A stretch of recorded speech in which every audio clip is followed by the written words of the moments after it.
الحمد لله رب العالمين والعاقبة للمتقين الصلاة والسلام على سيد الأنبياء والمرسلين أما بعد فأعوذ بالله من الشيطان الرجيم بسم الله الرحمن الرحيم عن أنس قال قال رسول الله صلى الله عليه وسلم لن يبرح الناس يتساءلون حتى يقول هذا الله خلق كل شيء فمن خلق الله عز وجل رواه البخاري ومسلم ان الله وملائكته يصلون على النبي يا ايها الذين امنوا صلوا عليه وسلموا تسليما الصلاة والسلام عليك يا سيدنا رسول الله الصلاة والسلام عليك يا سيدنا حبيب الله الصلاة والسلام عليك يا سيدي يا رحمة للعالمين وعلى آلك وصحبك يا سيدي يا خاتم النبيين۔ اس حدیث کے راوی حضرت انس بن مالک ہیں۔ وہ فرماتے ہیں کہ نبی پاک علیہ الصلوۃ والسلام نے فرمایا لوگ پوچھتے رہیں گے،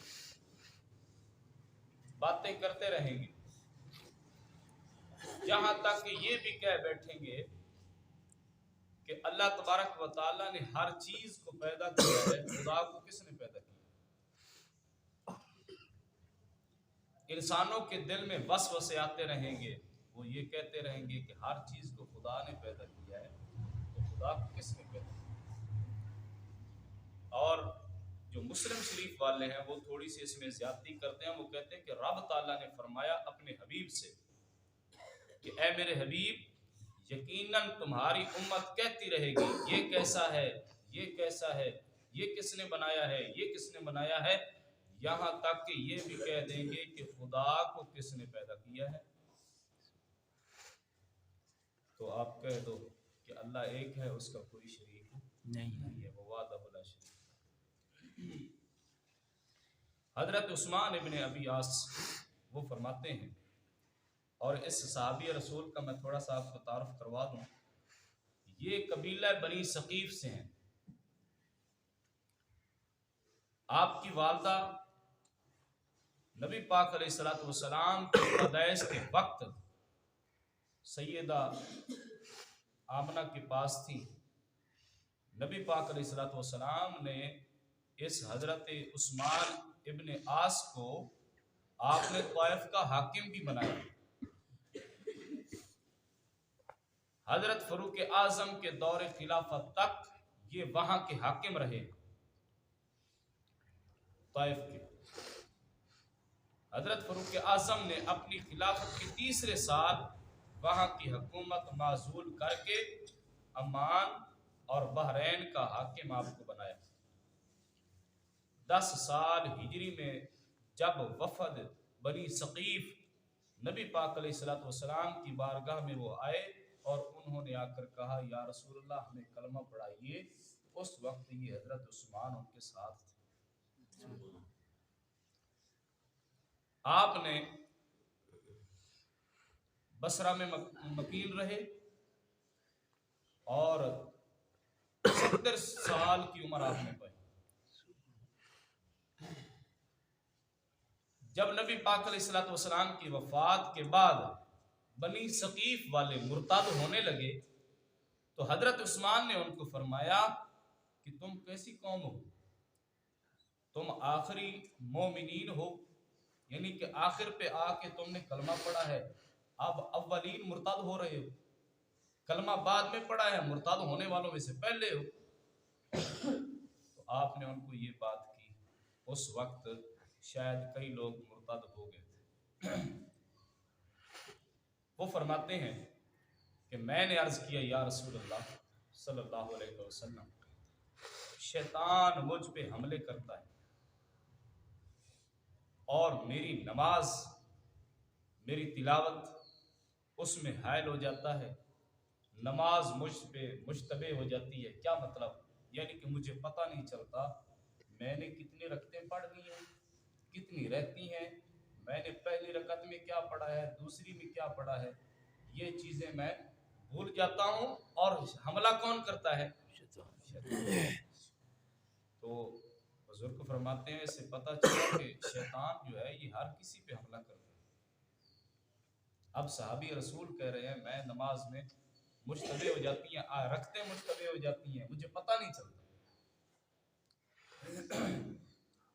تو اس وقت میرے آقا کریم علیہ الصلوۃ والسلام نے فرمایا کہ یہ شیطان کی ایک جماعت ہے جو نمازیوں کو خراب کرتی ہے، جو ان کے دل میں وسوسے ڈالتی ہے۔ وہ اس جماعت کا نام کیا ہے؟ میرے آقا نے فرمایا اس جماعت کا نام ہے خنزب۔ خنزب۔ جب تم کبھی یہ محسوس کرو تو حضور نے فرمایا کہ رب تعالیٰ کی پناہ مانگو اس شیطان مردود سے، اور اپنے بائیں طرف 3 مرتبہ تھوک دو، جو کل میں نے آپ کو۔ وہ صحابی رسول کہتے ہیں کہ میں نے یہ جب محسوس کیا، جب بھی کسی وقت میرے ساتھ ایسا ہوا تو میں نے جو نبی پاک نے فرمایا تھا میں ویسا ہی کرتا تھا، شیطان دفع ہو جاتا تھا۔ یعنی کہ یہ میرا مجرب نسخہ ہے۔ حضور کے صحابی کہتے ہیں یہ تجربہ شدہ بات ہے، میں نے اس کو آزمایا ہے۔ جب بھی مجھ پہ ایسا کوئی معاملہ ہوا تو میں نے 3 مرتبہ اپنے بائیں طرف 3 مرتبہ تھوک دیا تو شیطان نہیں جو ہے وہ دفع ہو گیا۔ تو یہ کمینہ ایسا ہے، یہ نمازیوں پہ بھی حملے کرتا ہے۔ کس لیے حملے کرتا ہے؟ وہ اسی لیے کرتا ہے کہ ان کی نماز خراب ہو جائے، ثواب نہ ملے، باقی کچھ نہ رہے، یہاں سے بھی جائے تو خالی ہی جائے۔ تو نماز کو ٹھہر ٹھہر کر اور قرار کے ساتھ پڑھنا چاہیے۔ کیا مطلب ہے کہ وہ کہتے ہیں کہ ہر رکن پہ قرار پکڑنا، یعنی کہ اگر آپ سجدے میں جائیں تسلی کے ساتھ تسبیحات پڑھیں، پھر جب اللہ اکبر کہیں تو پھر رک جائیں، پھر اللہ اکبر جائیں تو تسلی کے ساتھ۔ میرے آقا فرماتے ہیں بعض نمازی ایسے ہیں جو 60 سال تک نماز پڑھتے رہیں گے لیکن ان کی نماز مکمل نہیں ہوگی۔ صحابہ نے پوچھا یا رسول اللہ 60 سال نماز پڑھے تھے پھر بھی پوری نہیں ہوتی؟ میرے آقا کریم نے فرمایا ہاں، یا تو ان کا قیام صحیح نہیں ہوگا، یا ان کا رکوع صحیح نہیں ہوگا، یا ان کا سجدہ صحیح نہیں ہوگا، تو اس لیے ان کی نماز مکمل نہیں ہو سکتی۔ تو یہ شیطان یہاں نماز میں آ کر بھی بندے کو خراب کر رہا ہے۔ اگلی حدیث، اس حدیث کے راوی حضرت قاسم بن محمد ہیں۔ یہ کون ہے؟ یہ حضرت صدیق اکبر محبوب دلبر، یار غار یار مزار، حضرت صدیق اکبر کے پوتے ہیں۔ حضرت صدیق اکبر کے پوتے ہیں اور تابعی ہیں۔ مدینہ منورہ کے 7 قاریوں میں سے ایک قاری ہیں، یعنی کہ بہت بڑے قاری ہیں۔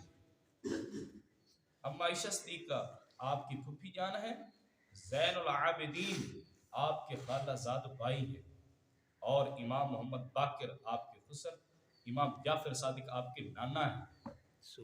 امام جعفر صادق آپ کے نانا جان ہیں۔ آپ یتیم رہ گئے تھے، ہاں جی، تو اما عائشہ صدیقہ نے آپ کی پرورش کی تھی۔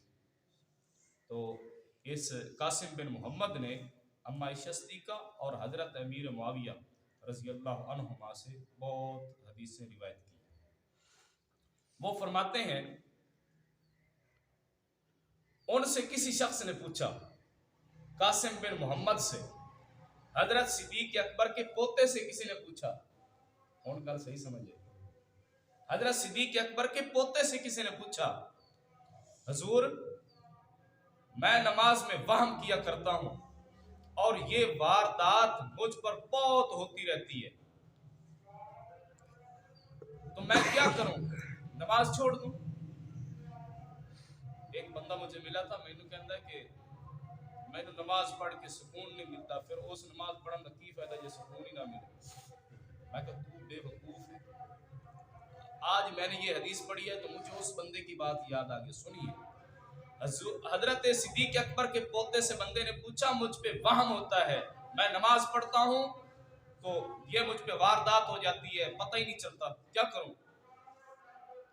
آپ نے فرمایا تم نماز پڑھ گزرو، تمہاری نماز قبول ہو جائے گی۔ وہ فرماتے ہیں تم نماز پڑھو، یہ وہم کبھی نہیں جائے گا، یہ وہم کبھی نہیں جائے گا، حتیٰ کہ تم یہ کہتے رہو گے تو نماز ختم کر دو گے، لیکن پھر بھی یہ لعین تجھ پہ حملے کرتا رہے گا۔ آپ فرماتے ہیں شیطان حملے کرنے سے باز نہیں آتا، وہ حملے کرتا ہے. تم نماز پڑھنے سے کیوں گھبرا رہے ہو؟ وہ اپنا کام نہیں چھوڑ رہا، تم اپنا کام چھوڑ رہے ہو. شیطان اپنا کام نہیں چھوڑ رہا، تم اپنا کام کیوں چھوڑ رہے ہو؟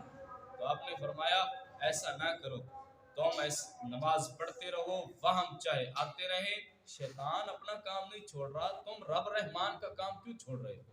تم نماز پڑھتے رہو. آپ نے فرمایا تمہاری نماز مکمل ہو جائے گی اور قبول ہو جائے گی. اللہ رب العالمین